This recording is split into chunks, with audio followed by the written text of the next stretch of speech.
Mainstream computers just got a lot more powerful. This is a gaming PC equipped with Intel's latest processor and Nvidia's flagship graphics card. It really is outstanding just how far we've come in the last 2 years alone, so no matter whether you want to play games or get some work done, computers are better than ever. The build I've put together starts with the CPU, and my review sample arrived from Intel just over a week ago. Here we have the flagship i9-9900K, an 8-core processor that firmly takes the fight to Ryzen with the gloves off. 8 cores and 16 threads are bound to speed up your workflow, and with a base clock of 3.6 GHz and a turbo up to 5, you'll have a huge amount of power at your disposal. And don't worry, we'll be showing off exactly what this stuff can do a little later in this video. New CPUs of course mean new motherboards, and as you'd expect, we're using one of them here. And this is a Z390 board, and it's the Gaming Edge AC, which was kindly sent out by MSI. The approach is definitely more of an elegant one, and I have to say that the jet black design really works for the theme of this build, with subtle RGB elements that more accent the system rather than scream in your face. Overclocking features are of course present and correct, and are now better than ever, and there's plenty of USB headers on board, and I actually used every single one, which means that the 2 USB 2, 2 USB 3, and the latest generation 3.1 were all filled, which isn't something I really expected to do. In terms of cooling, we're actually going for something a little different this time round,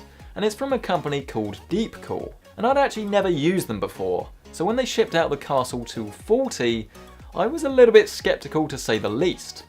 It's very similar in terms of what NZXT are doing, with a mirror finish to the pump head, and it comes in both 240 and 280mm sizes. The thing that really stands out to me though is the RGB, as it's definitely one of the most attractive implementations I've seen to date, with addressable RGB on both the pump and the fans. In terms of RAM, I finally got my hands on that infamous water-cooled memory from XPG. AData shipped this 16GB kit a few weeks ago, and it not only looks fantastic, but it has more than enough memory than we're going to need for gaming, and is blazing fast at 3200 MHz. It's also very much in the RGB camp, so no matter what your colour scheme is, you're going to be guaranteed to be glowing. The most exciting part though in any gaming PC is of course the graphics card, and here we have the most powerful thing that's ever set foot in this studio, the RTX 2080 Ti. Now I've already tested the Founders Edition, but MSI wanted to go big, and they sent out the Gaming X Trio. I think it's very fair to say that I was a little overwhelmed when I first took this out the box, as it's easily the largest card I've seen to date, with 3 fans across a 3-slot design, and even 3 power connections. Wow, that's quite a lot of 3s. At the time of filming, we're still a little unsure exactly what the untapped RTX potential of this will be, but in the meantime we can enjoy unparalleled performance across the super sharp 4K resolution. If you want the best, this is it. Next up, it's storage, and this time we have something pretty special. As you'd expect, it's a solid state drive. This one has 500GB of space, which would be a great start for those with smaller game libraries. It's called the T-Force Delta RGB, and yes, I know, RGB doesn't belong on an SSD.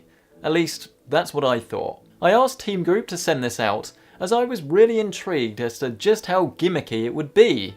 But to my horror, I absolutely love it, as when I placed it on show in the system, it looks bloody good.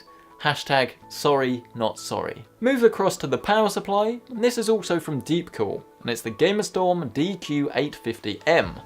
It's fully modular, and with 850 watts of power, it will be more than enough for our system to run as intended. I very much appreciate the fully blacked out cables that give you quite a clean look, and with 80+ gold rating, it's pretty efficient too. I would advise some cable extensions though for the graphics card, as it actually requires 3 power connections and the provided cables come in pairs, so it's not quite as tidy as it could be, and it will need a little bit of clearing up. We're also spicing up this build with some bespoke lighting, and this time we're using the new Hue 2 kit, sent out by NZXT. It's a magnetic box that will sit at the base of your computer, and it allows you to control every single LED individually across 4 channels of addressable RGB lighting. So these are all of the parts that went into this i9 build, but you're probably wondering how it all went together and what the performance is. The build actually took a little while longer than usual, mainly due to the extra RGB components and all of their extra cables,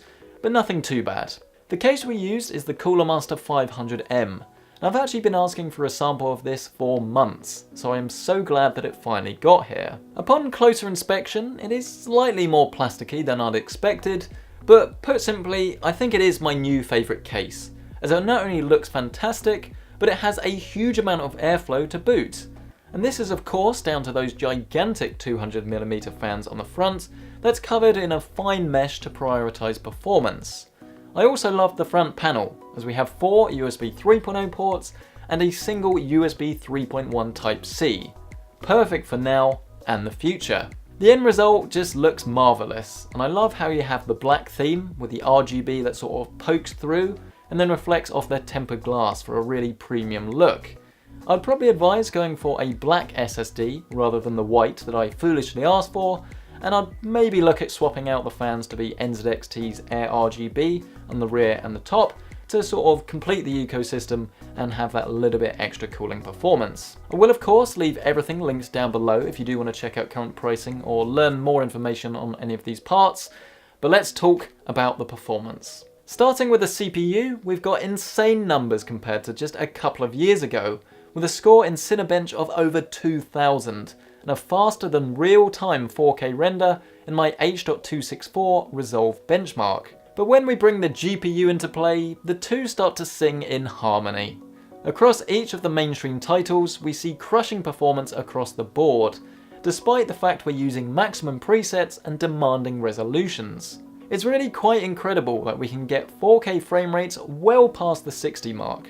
And if you're wanting to play in the greatest detail possible, this is the card that will do it the best. If you do want to play at lower resolutions though, they are of course sky high as well, and 1440p saw us enter the 100 frames per second mark in every single title we tested, which is pretty astounding stuff. We've only just scratched the surface, but I really hope you like what's been built. It's been really fun to put together, and all the numbers firmly speak for themselves. If you do want to learn a little bit more about anything featured in this PC, I will leave my Amazon links down in the description below for you. But let me know, did you enjoy this video? Did you like the PC's design, its performance, or is it lacking in any of the departments?